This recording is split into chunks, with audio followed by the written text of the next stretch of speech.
Olá, amigos tricolores, começando mais um Dividida aqui no canal Sombra Tricolor, dividindo informações e opiniões com vocês, né? Muito bem, neste Dividida a gente repercute um pouco mais do mau resultado do São Paulo. O São Paulo que, ao empatar, ele deixa de brigar mais lá em cima na pontuação geral, mas ainda pode chegar sim a primeiro lugar da sua chave. Basta apenas vencer por um placar mínimo a equipe do Tadjeres daqui a 15 e tantos dias, daqui a 2 semanas, daqui a 2 semanas, né? Já vamos falar bastante então a respeito desse jogo, né? Mas vamos trazer uma informação aí que não tem nada a ver com a partida, né? A famosa Taça das Bolinhas, e quando a gente imagina que a Taça das Bolinhas já não tinha mais nenhuma repercussão, e não é que a segunda turma do Tribunal Federal deu ganho de causa ao esporte. Isso significa o quê? O esporte está realmente agora, né, de acordo com decisão, até deixa eu ver aqui como que é mesmo. Olha aí, da segunda turma do STF definiu que o esporte é o campeão de 87. Não tem essa. Olha, o esporte e o Flamengo são campeões. Ficou definido. Campeão brasileiro de 87 é o esporte. Sendo assim, então a Taça das Bolinhas definitivamente fica com o São Paulo. E viva a Taça das Bolinhas! Agora vamos falar a respeito do jogo, vamos falar também, olha, um fato decorrente do jogo, né? Que tristeza, o jogador do Barcelona, do Equador, aquele que sofreu aquela falta violenta do Igor Vinícius, o Igor Vinícius foi apenas contemplado com cartão amarelo, vai ficar 1 ano afastado. Fratura, né? Até ontem a gente acompanhando a partida falou assim, rapaz, isso é partida até pro VAR chamar e falar, olha, seu juiz, merece mais que um cartão amarelo, hein? Acho que dá uma olhada melhor ali, o VAR não chamou, o juiz não deu, mas olha, é consenso aí, pelo menos a maioria dos São Paulinos com os quais a gente conversa, é de que ali era cartão vermelho pro Igor Vinícius. Mas o Igor Vinícius não é um jogador violento, foi um acidente de trabalho, ele já se manifestou de que perdeu o time naquela jogada, foi mal. É isso aí.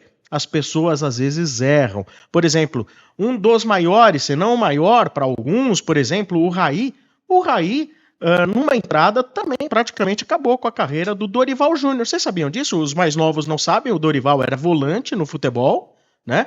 E eu não lembro agora por qual equipe ele jogava, não lembro nem se foi um São Paulo e Palmeiras, porque o Dorival, se não me engano, jogou no Palmeiras.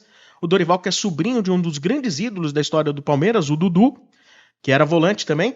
E o Raí, numa jogada de muita felicidade, acabou causando uma contusão muito grave no Dorival Júnior, que depois não conseguiu concluir sua carreira de maneira mais capacitada, né? Então, olha, coisas acontecem, acidentes de trabalho. Diferente de outros por aí que useram e vezeram em fazer faltas violentas, violentíssimas. Agora, a respeito do jogo de ontem, a gente lamenta o resultado, lamenta o futebol praticado, mas galera, olha, sem neuras, hein? Sem neuras, tá? Tem dia que a coisa não anda mesmo. O São Paulo tinha jogadores mais do que qualificados ali para fazer um futebol melhor, mas infelizmente ontem não foi um dia bacana. E o mais legal é que, acompanhando até a entrevista coletiva do Zubeldia, o Zubeldia não veio com aquela história, olha, chutamos muito mais, tivemos mais posse de bola, etc e tal. Era evidente ali que ele não estava feliz com o futebol que foi visto. Então, eu tinha muita curiosidade até de saber como vai agir, por exemplo, o Zubeldia na hora do resultado do resultado adverso. E ontem, não gostei do resultado, mas gostei muito da entrevista coletiva do Zubeldia. Inclusive, ele respondeu em termos de algumas questões, como, por exemplo, o repórter André Ranieri, da Rádio Energia, perguntou, e aí o Lucas, hein? Como que você vê? Como que você acha que ele vai jogar? O Zubeldia respondeu o seguinte, né? Abre aspas, eu estava planificando entre 20 e 30 minutos para ele jogar. Ele pode atuar em qualquer um dos 3 setores, direita, centro ou esquerda. Dependendo da situação, eu tomo a decisão. Em qualquer uma das 3 posições ele se sai bem. Quando ele jogar de titular, veremos em que posição ele vai atuar. Até esse por que vamos ver onde atuar. Ontem, nessa mesma resposta ao André Ranieri da Rádio Energia, ele falava assim, olha, como ele entrou mais tarde, esta questão da preocupação em relação à marcação e acompanhar, por exemplo, no lateral, ela fica diminuta, porque os oponentes também já estão mais cansados. Por isso ele fala, olha, agora quando for titular, vamos ter que analisar bem. Até porque já era algo que a gente questionava, o próprio Lucas colocava em xeque essa questão, jogar na ponta, quem joga na ponta dependendo, quando ataca pela ponta, muitas vezes, quando o time não tem a bola, o cara tem que acompanhar a lateral, tem que ajudar na marcação.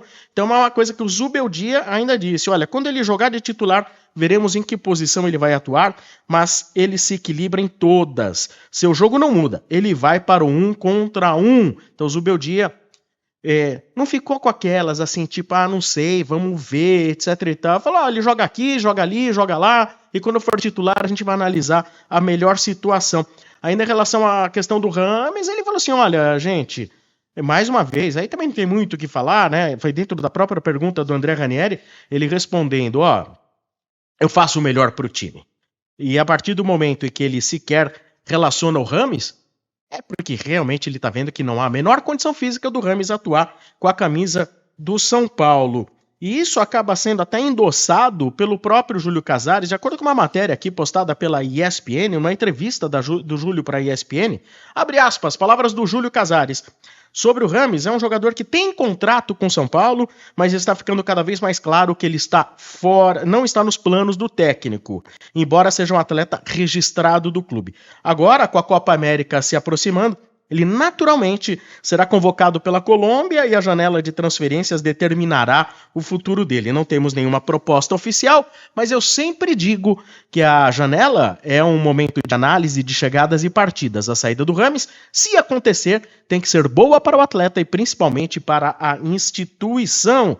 Ou seja, o São Paulo não vai admitir a saída do Rames, e ainda tendo que o São Paulo pagar alguma coisa em hipótese do clube dever algo ao Rames, ou seja, você quer sair, beleza, mas quem quiser te levar, ou você quer sair, nós não vamos ficar com ônus nenhum de ficar devendo algo para ti. A respeito de saídas, também tinha muito bochicho em torno do Galopo, né? O Galopo vai pro Boca, não vai, etc e tal, né? E o Galopo, em entrevista ontem, ele abre aspas para o Galopo. Eu tô focado no São Paulo em dar o melhor. O que se fala fora, podem falar um monte de coisas. Estou com a cabeça aqui, trabalhando. Quero muito ajudar o time. Até aí aquela resposta bem padrão, clichê. Minha cabeça está aqui, não chegou nada, mas eu não comando essas coisas. É com meu pai, meus representantes. Estou tranquilo em fazer meu dever aqui, que é dar o melhor. O Galopo vem sendo mais utilizado. É nítido que quando ele não estava sendo tão utilizado com o último treinador, o inominável,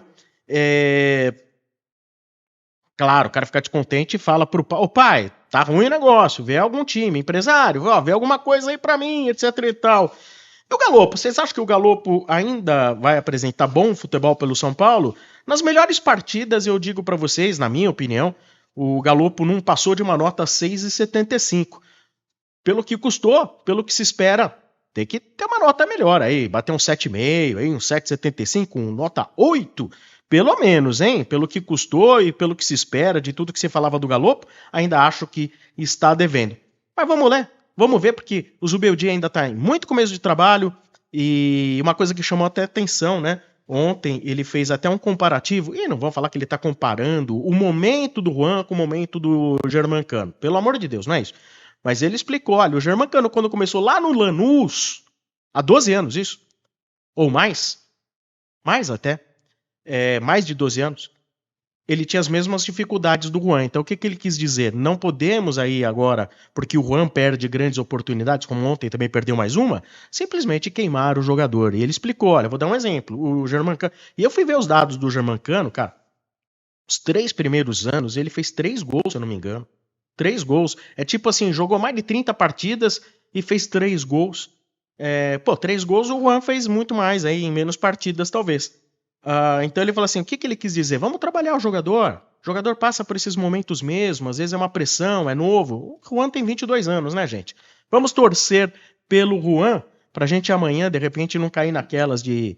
que tanta gente até falou, né? Eu meto corneta pra cacete, mas essa eu não falei. Mas, tipo, se o Sara é jogador, eu sou astronauta. Pelo menos a roupinha de astronauta eu não vou precisar usar, não. Tá bom? É isso aí. Foi aqui. Mais um Dividida. Deixe o seu like, inscreva-se no canal. Muito obrigado pela sua atenção.